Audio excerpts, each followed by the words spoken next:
तो फ्रेंड्स, आप लोग कैसे हो? आशा करती हूँ कि आप लोग बहुत अच्छे होंगे। तो आज के इस वीडियो में मैं एक अपनी फेवरेट बुक है उसके कुछ एक्सर्प्ट्स उसके कुछ पैसेजेस पढ़ूंगी।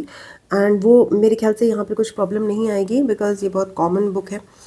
एंड इसका टाइटल है man search for meaning, okay, by Victor E Frankl. बहुत ही अच्छी बुक है। एंड या लेट्स स्टार्ट। एक्चुअली मैं उसको आपको बता देती हूँ। यहाँ पे नाजी क्या यहाँ पर क्या है स्टोरी इसकी कि एक आदमी होता है, वो नाजी क्या कॉन्सेंट्रेशन कैंप में फंस जाता है। एंड उसकी वाइफ हाँ वो चला जाता है नाजी कॉन्सेंट्रेशन कैंप में, और बहुत ही ब्रूटल कंडीशंस में रहता है कुछ साल तक। और जब वो वापस मगर वो अपने आप को किसी तरह से मेंटली इसलिए स्टेबल रखता है कि उसको पता होता है कि उसको अपनी वाइफ से मिलना है। और तो उसका वाइफ का जो प्यार होता है वो उसको टफेस्ट कंडीशन में जो है वो जीवित रखता है। ओके। एंड सो ये स्टोरी उसी बारे में है कि कैसे प्यार जो है वो आपको मुश्किल हालातों में भी सस्टेन करके रखता है। इस पर एक और भी मूवी है। इस पर एक मूवी जो है कास्ट अवे है। अगर देखोगे आप तो कास्ट अवे है टॉम हैंक्स की मूवी, जिसमें वो अपनी वाइफ को बहुत प्यार करता है और वो किसी आइलैंड पे स्ट्रे अकेला रह जाता है। एंड वहाँ पर वो पूरी अपना इसी तरह से मैनेज कर रहा होता है just because he has to return to his wife. वो बात अलग है कि जब वो रिटर्न करता है तब बहुत साल हो जाते हैं, उसकी वाइफ दूसरी मैरिज कर चुकी होती है। But that was the inspiration कि वो उस अकेले आइलैंड पे रहकर बहुत ही टफ कंडीशन में सर्वाइव कर रहा है। ठीक है। So let's start. Okay. The book does not claim to be an account of facts and events but of personal experiences, experiences which millions of prisoners have suffered time and again. It is the inside story of a concentration camp told by one of its survivors. This tale is not concerned with the great horrors which have already been described often enough, less often believed, but with a multitude of small torments. In other words, it will try to answer this question: how was everyday life in a concentration camp reflected in the mind of the average prisoner? Most of the events described here did not take place in the large and famous camps, but in the small ones where most of the real examination took place. The story is not about the suffering and death of great heroes and martyrs, nor it is about the prominent capos, prisoners who acted as trustees, having special privileges, or well-known prisoners.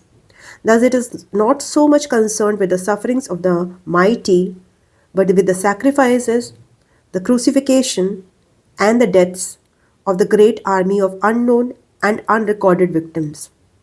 It was these common prisoners who bore no distinguishing marks on their sleeves, whom the capos really despised. कैपोस जो है वो Nazi camp के जो वो सैनिक मान लीजिए. While these ordinary prisoners had little and nothing to eat, the capos were never hungry. In fact, many of the capos fared better in the camp than they had in their entire lives. Capos वो जो कि थोड़े higher position पे थे. Often they were harder on the prisoners than were the guards. Actually capos वो हैं, वो specific prisoners थे जिनको थोड़ा हायर वो पोजीशन मिल गया था। वो कुछ समथिंग लाइक, कैसे बोलूँ मैं, अब आगे आप बताएंगे. Often they were harder on the prisoners than were the guards and beat them more cruelly than SS men did. Those capos, of course, were chosen only from those prisoners whose characters promised to make them suitable for such procedures. मतलब खराब prisoners, चालाक prisoners. And if they did not comply with what was expected of them, they were immediately demoted. They soon became much like the SS men and the camp wardens and may be judged on a similar psychological basis. It is easy for the outsider to get the wrong conception of camp life, a conception mingled with sentiment and pity. Little does he know of the hard fight for existence which raged among the prisoners. This was an unrelenting struggle for daily bread and for life itself and for one's own sake or for that of a good friend. Let us take the case of a transport which was officially announced to transfer a certain number of prisoners to another camp. But it was a fairly safe guess that its final destination would be the gas chambers. A selection of sick or feeble prisoners incapable of work would be sent to one of the big central camps which were fitted with gas chambers and crematoriums. The selection process was the signal for a free fight among all the prisoners, or of group against group. All that mattered was that one's own name and that of one's friend were crossed off the list of victims.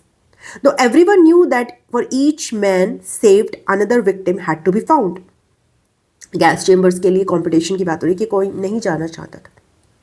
A definite number of prisoners had to go with each transport. It did not really matter since each of them was nothing but a number. On their admission to the camp, all their documents had been taken from them, together with their other possessions. Each prisoner therefore had an opportunity to claim a fictitious name or profession. And for various reasons, many did this. The authorities were interested. ये सब बता रहे कि किस तरह से camp की situation थी, कैसे ट्रांसपोर्ट की बस होती थी, कैसे वो गैस चेम्बर्स की तरफ जाते थे, कैसे उनमें से बीच में कुछ कैपोज होते थे जो कि ऐसे प्रिजनर्स होते थे दूसरे को जो दूसरे प्रिजनर्स का जो टेक ओवर कर लेते थे. एसएस मैन भी होते थे वहाँ पर, गार्ड्स भी होते थे.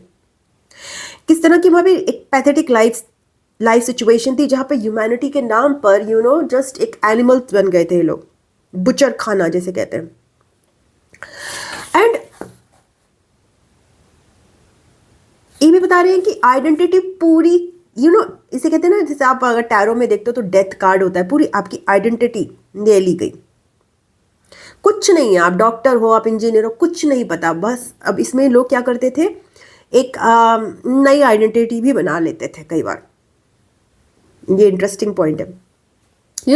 कि जब इंसान बहुत ही दुखदायी परेशान स्थिति में होता है, उसमें भी देखो कहाँ से उसके अंदर एक सर्वाइवल इंस्टिंक्ट होती है, कहीं कुछ क्रिएटिविटी और इमेजिनेशन यहाँ पर भी है, जबकि यहाँ पे कोई गुंजाइश नहीं दिखनी चाहिए, हमें नहीं दिखेगी एज हम normal man. The authorities were interested only in the captives' numbers. Number important थे. Number 2, number 3. These numbers were often tattooed on their skin and also had to be sewn to a certain spot on the trousers, jacket or coat. Any guard who wanted to make a charge against a prisoner just glanced at his number, and how we dreaded such glances. He never asked for his name. तो number के हिसाब से तो भी आपके number को देखा जाता था, इसका मतलब आपका बुरा वक्त आ गया है.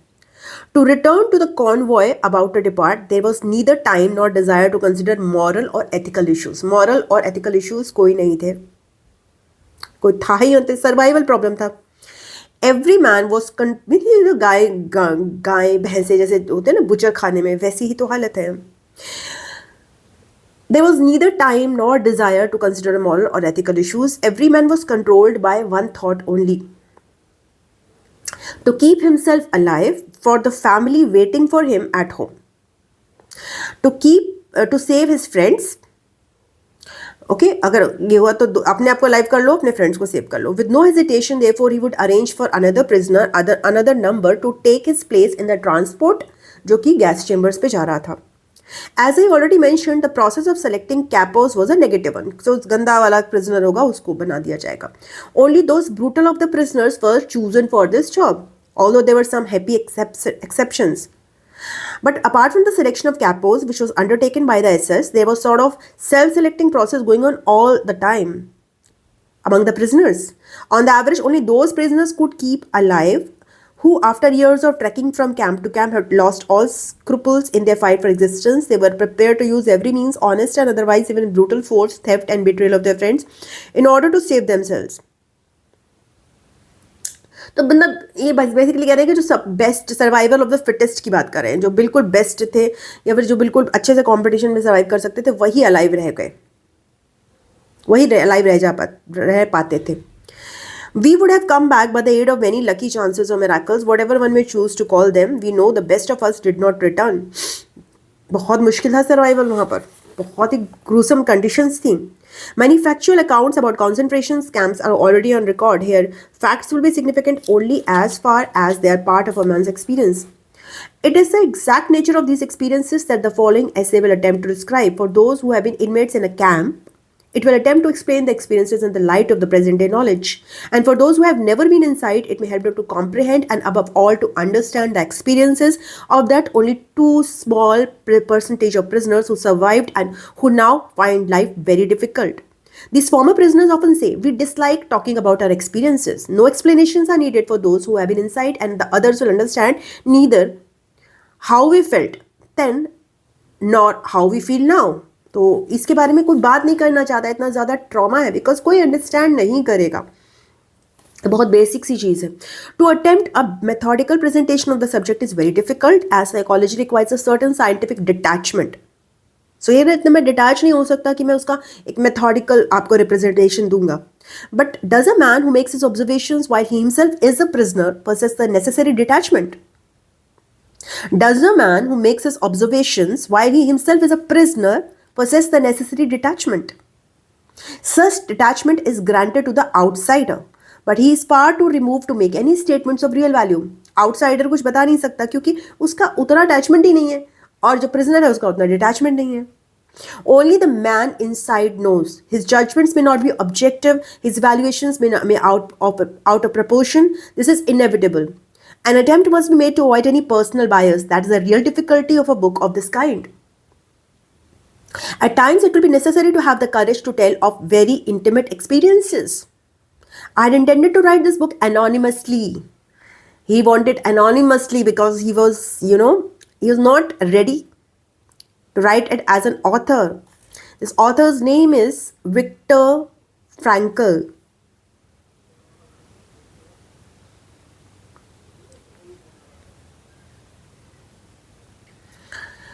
But when the manuscript was completed, I saw that as an anonymous publication, it would lose half its value and that I must have the courage to state my convictions openly.